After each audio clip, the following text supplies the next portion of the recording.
Hi, and welcome to this section of the Chemistry Tutor. In this section, we're really going to start dealing with what most people consider the core of chemistry. We've spent the last several sections building a really important foundation, learning about the elements, learning about the periodic table, learning about how all of that is organized. We've covered elements and isotopes and how the atom is constructed.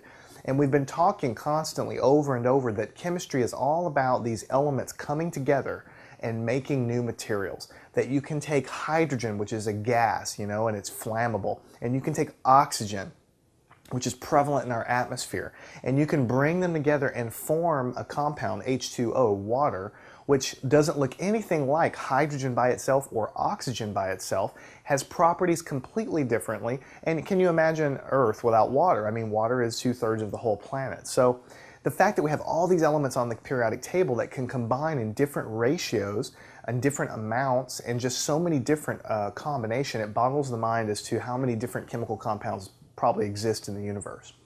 So we're going to start this journey by looking at how these things combine, taking two elements and joining them together. So we have to crawl before we can walk, and so what we're going to do is learn about how to take two elements, just two elements off the periodic table, and join them and learn how to name them.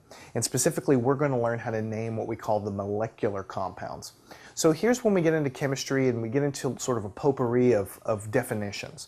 So if you don't understand the difference between a molecular compound and an ionic compound, and an organic compound and an inorganic compound, then if you just gloss over that, you're going to do yourself a disservice because things will be more complicated than they really are. So let me start out by giving you a general overview of what those definitions mean, and then we in this section are going to zoom in on molecular compounds and how to name molecular compounds. In sections to follow, we'll learn how to name different types of compounds. So let's look at the big picture. This is sort of everything in nature up here at the top. So we have sort of a pyramid. So we have everything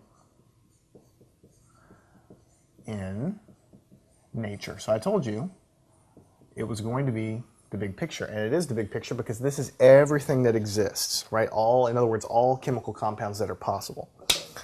All right, so underneath this guy, there's two broad classes, right? Two broad classes. The first one over here on the right, I'm just going to call like this. I'm going to call these, well, this is what they're called in your book, organic compounds. Organic compounds, right? Organic compounds. So I'm going to go ahead and underline this. It's very important. So what are organic compounds in general? What are the top bullet points as to what an organic compound is? Basically, the thing that differentiates an organic compound from everything else in the universe is that it contains carbon. So that's the most important thing. So it contains carbon. Now, most of us think of organic, in a typical sense. You think of something at the grocery store being organic. It means it's not sprayed with pesticides. It means that it's pure. It means that it's beautiful. It's healthier. Well, the definition in chemistry really has nothing to do with growing vegetables out in the field and what they do to them. That's something that came along later. The real definition of organic simply means, does your compound have carbon in it? Why should you say carbon is so important? Well, it's beyond the scope of where we are now in chemistry, but suffice to say, carbon is a very special element. It can bond with things in sort of a special way, and it basically facilitates the construction of very complicated molecules because of the way carbon can bond with other things. So that's why we're all made up of carbon, because when you look at really what you're made of, the proteins, the DNA, the very long stretches of thousands of molecules of DNA in your body, those very long chains, carbon is what makes them possible.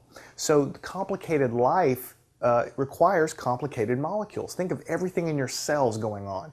The DNA and the RNA and all of the cell membrane letting things in and letting things out and processing materials and taking fats and converting the energy, and all of these things is just incredibly complicated.